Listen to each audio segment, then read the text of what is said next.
Приветствую, друзья! Сколько западные дипломаты не стараются каким-то образом затормозить продвижение русской армии, на практике у них особо не получается. И, собственно, поток видеокадров с полей боевых действий, конечно, подтверждает тот факт, что действительно сейчас русская армия с каждым днем начинает набирать очень серьезные обороты, и уничтожение натовских наемников и техники уже, знаете, все более и более выходит на новый уровень. И, собственно, это глупо отрицать, потому что все-таки разведывательный контур русской армии растет. Ну и, естественно, средства поражения также естественно, это растут, потому что ВПК наш не стоит на месте. И, естественно, тут и дроны на оптоволокне, и много других систем вооружения, которые позволяют нашим бойцам бить врага. Причем сейчас приоритетной целью на поле боя стали операторы натовских FPV-дронов. И поэтому, как только фиксируется где-то их местоположение, то туда летит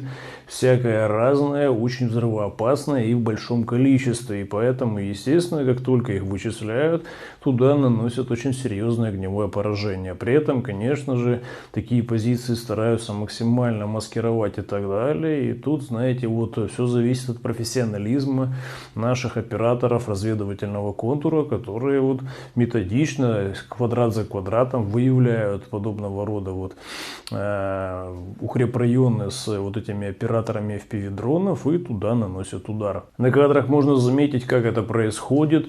Натовские расчеты FPV-дронов уничтожаются как и нашими FPV-дронами, так и, конечно же, более тяжелыми системами. Тут и артиллерия, тут и, знаете, Краснополь, который можно навести прямо по лазерному лучу. Тут и, конечно же, различные ракеты, там Элмур, ну и, естественно, также ракеты баллистические Искандер, если, собственно, там очень достаточное количество этих операторов находится. Стоит добавить, что сейчас маскировка на поле боя – это чуть ли не главный параметр для того, чтобы остаться в живых, и поэтому сейчас мы видим, что наши русские танки очень, знаете, серьезно экипируют перед любыми передвижениями, и на кадрах можно заметить, что различные наши бригады просто уже даже можно сказать, соревнования по маскировке между собой устраивают для того, чтобы, естественно, танк вообще никак нельзя было отфиксировать с беспилотников или там со спутников. И это, конечно же, залог реально выживания, потому что подобного рода маскировки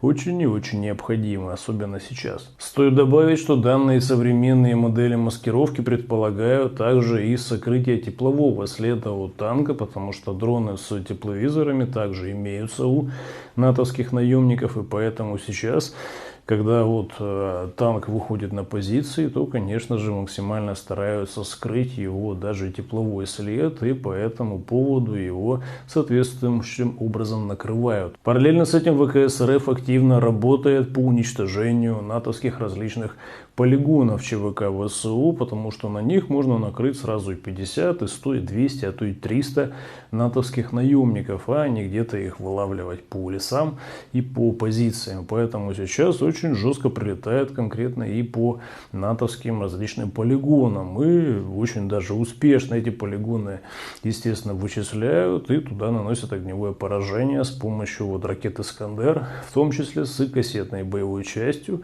И эффективность данных ударов, она, по нашим данным, очень и очень высока. На кадрах можно заметить очередной такой удар по полигону. Из интересного можно отметить, что сейчас также дроны Камикадзе Герань ВКС РФ применяет уже и по тактическим целям очень близко к линии фронта. И как только выявляют, например, локацию, где засели операторы натовских дронов, то туда может прилететь даже и Герань теперь. И на кадрах можно заметить, в принципе, как это происходит. А с учетом того, что боевая часть у Герани достаточно серьезная и можно ее менять с учетом характера цели, то, очевидно, это очень эффективное средство поражения. Параллельно с этим режимники Зеленского возмущаются тем, что в Херсоне была атакована машина аж главного раввина Херсона. И если, собственно, при Зеленском раввины, это, можно сказать, сверхлюди, которых не имеет права никто трогать, ни полицаи, ни ТЦКшники, ну и, собственно, вообще никто,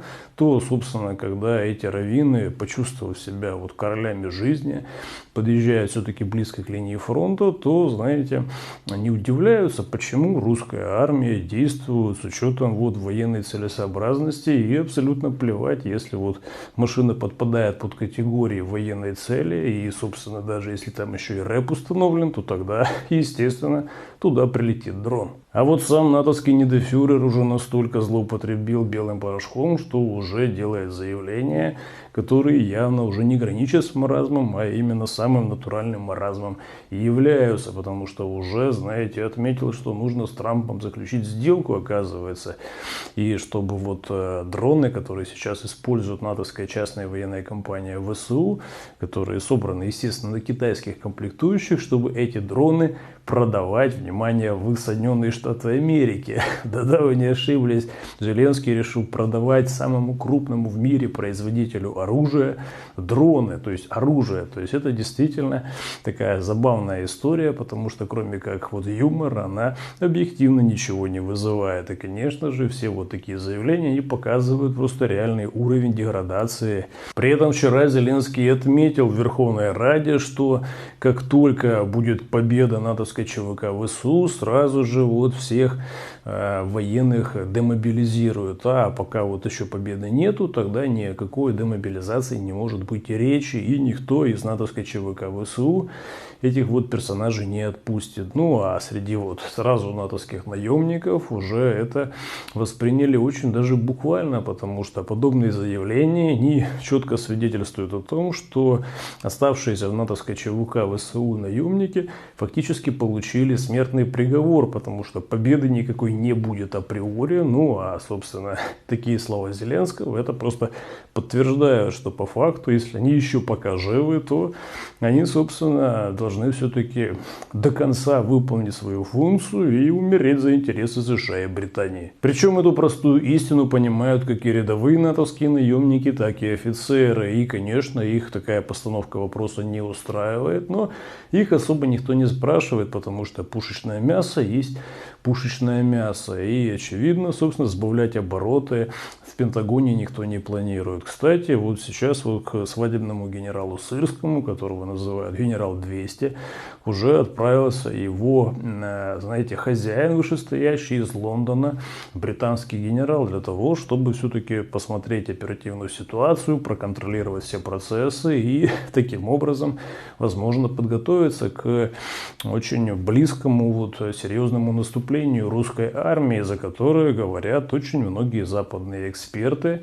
различные аналитические центры блока НАТО и так далее. Возможное крупное наступление русской армии явно не вписывается в планы блока НАТО и в планы американских и британских корпораций эксплуатировать землю и недра украинской колонии. Поэтому сейчас мы видим, что блок НАТО уже заявление сделал, что все готово для того, чтобы смести полностью всю Калининградскую область и захватить ее. И вы представляете, блок НАТО фактически вот публично устами своих генералов, которые отвечают за направление Калининграда, обозначают, что они готовы в любой момент атаковать Калининград и, собственно, захватить его. И это, конечно же, будет поводом для ядерной войны и, в конечном итоге, конца для человечества. При этом натовские разведывательные дроны круглосуточно кружат вокруг Калининградской области, и на карте можно заметить очередной маршрут натовского дрона-разведчика, который, естественно, вот, фиксирует различные позиционные районы нашей российской ПВО и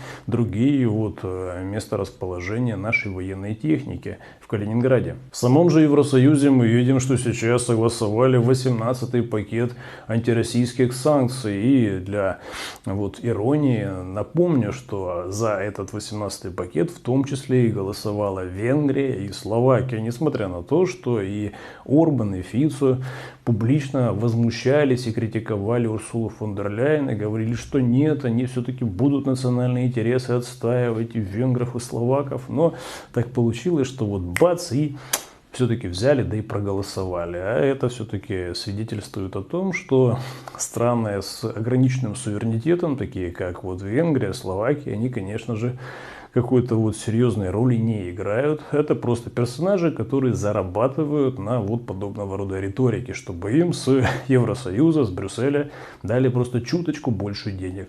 Дали больше денег, заткнулись, проголосовали за антироссийские санкции. При этом в самом Евросоюзе очень жестко закручивают гайки с политической точки зрения, потому что как-никак Урсула фон дер Ляйен и ее Еврокомиссия это больше все-таки про нацизм. И поэтому сейчас все, что связано с коммунистами, с социалистическими партиями, будет под запретом. Мы начали конкретно с коммунистической партии Чехии, которая с учетом нового чешского законодательства по запрету вообще упоминания вот коммунистических направлений сейчас фактически будет запрещена. А это, конечно же, конкретно наезд на все социалистические партии в Евросоюзе, которых достаточно много, но на которые не обращали особого внимания, пока еще вот противостояние против России не вошло в горячую фазу. Сейчас это уже в горячей фазе, поэтому весь плюрализм мнений, все свободы слова, все социалистические устремления и так далее, все это в Евросоюзе сейчас будут сворачивать. Ну и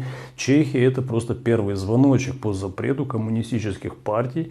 Собственно, дальше будут другие страны. Тем временем спикер Трампа в Белом доме обозначил, что через 50 дней как введут санкции против России, как, знаете, вторичные санкции будут вводить, да как там все позаблокируют и так далее. И если просто провести параллели, то от режима Байдена подобные заявления особо ничем не отличаются. Естественно, с учетом того, что США уже ввели все, что можно, очевидно, это кроме как вот юмора со стороны вот Кремля ничего не вызывает. Однако Трампу сейчас особо не до санкций, потому что по делу Эпштейна его просто атакуют, причем каждый день.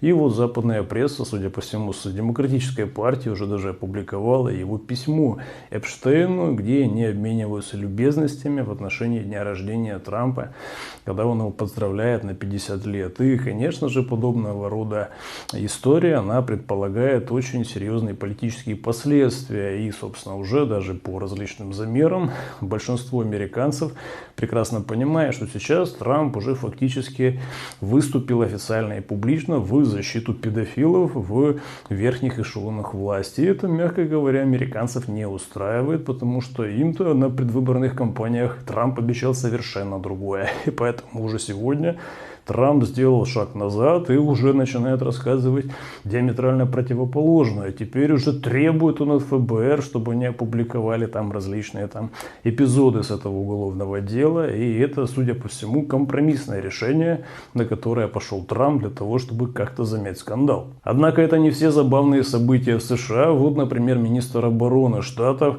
проверил, насколько американские инженеры смогли скопировать российский дрон «Камикадзе» Герань-2. И уже, значит, хочет такие дроны себе на вооружение в американскую армию, с учетом того, что, собственно, вот объективно проанализировав рынок так называемый вооружения, американцы пришли к выводу, что лучше, чем дрон «Камикадзе» Герань-2, вообще ничего не существует, и поэтому отбросили все разработки американских инженеров и просто решили скопировать у русских. Можно сказать, это лучшая реклама российской инженерной школы, которая смогла развить иранский беспилотник «Шахед-136» до очень высоких параметров. И сейчас уже даже американцы пытаются скопировать наш отечественный беспилотник. Ну и, конечно же, по другим системам вооружений также в западных странах идут очень серьезные изменения. И вот Канада вовсю тестирует дроны вот «Камикадзе» надводные. И, собственно, несложно догадаться, что надводными дронами сейчас западные страны будут стараться максимально жестко контролировать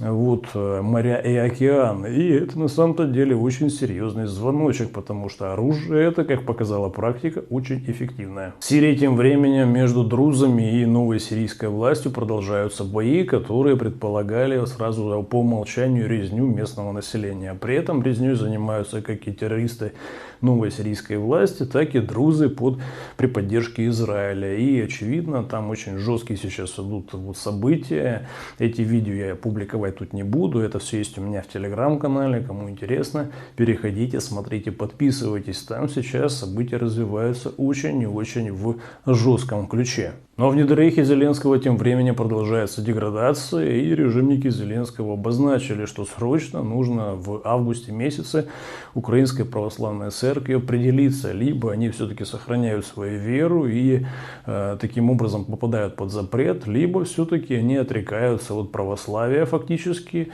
рвут все связи с Российской Православной Церковью и, собственно, уже переходят в церковь Порошенко-Зеленского. И поэтому при таких условиях сейчас, конечно же, действительно очень серьезные испытания грядут вот в отношении Украинской Православной Церкви, тех священников, которые там остались на территории, которая находится под натовской оккупацией. И с учетом таких испытаний, конечно же, там останутся только самые надежные люди, которые действительно верят в Бога, а не в какого-то черта, и ориентируются на деньги. Параллельно с этим западные журналисты показали рядовым немцам кадры с похищением украинцев бандами ТЦКшников и полицаев. И многие немцы не могли поверить, что такое может быть в Европе, и думали, что это, знаете, какая-то Северная Корея. Но в Северной Корее, очевидно, такого беспредела нет от слова совсем, а это, так сказать, та самая Европа, те самые европейские ценности, которые так активно продвигал блок НАТО и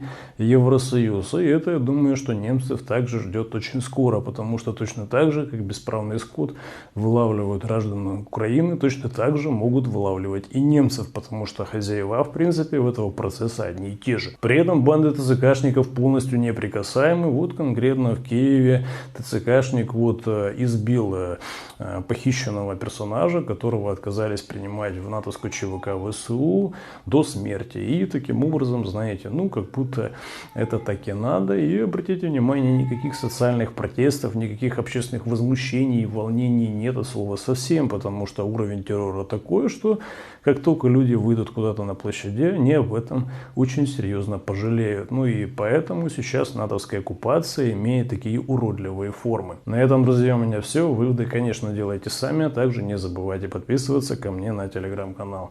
Ссылка на него, как обычно, в описании под этим видео. До скорого!